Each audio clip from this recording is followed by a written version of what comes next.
called The Nightingale. Here we go.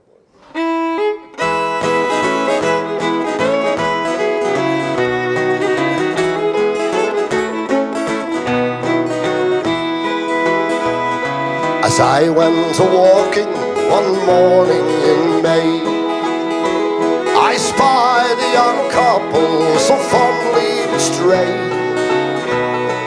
One was a young maid so sweet and so fair, and the other one was a soldier and a brave grenadier. And the kiss so sweet and comforting as they clung to each other. They went arm in arm along the road like sister and brother. They went arm in arm along the road till they came to a stream. And they both sat down together, loved to hear the nightingale sing. One out of his knapsack he took a fine fiddle, and he played such a merry tune that you ever did hear.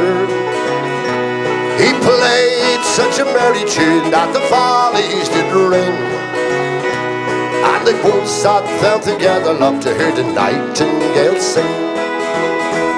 And they kissed so sweet and comforting as they clung to each other. They went arm in arm along the road like sister and brother. They went arm in arm along the road till they came to a stream. And they both sat down together, loved to hear the nightingale sing. Then said this fair maid, will you marry me? Oh no, said the soldier, however can that be? For I have a wife at home in my own country, and she is the fairest little maid that you ever did see. And they kissed so sweet and comforting as they clung to each other. They went arm in arm along the road like sister and brother. They went arm in arm along the road till they came to a stream. And they both sat down together, loved to hear the nightingale sing.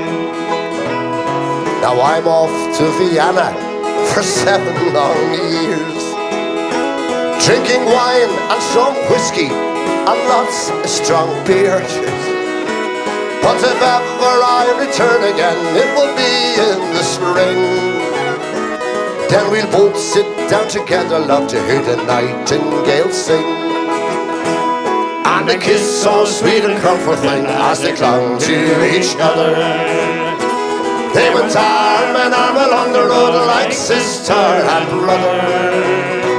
They went arm in arm along the road till they came to a stream. And they both sat down together, loved to hear the nightingale sing. And they kissed so sweet and comforting as they clung to each other. They went arm in arm along the road like sister and brother. They went arm in arm along the road till they came to a stream. And they both sat down together, loved to hear the nightingale sing. Yeah, thank you. Thank you, Shin.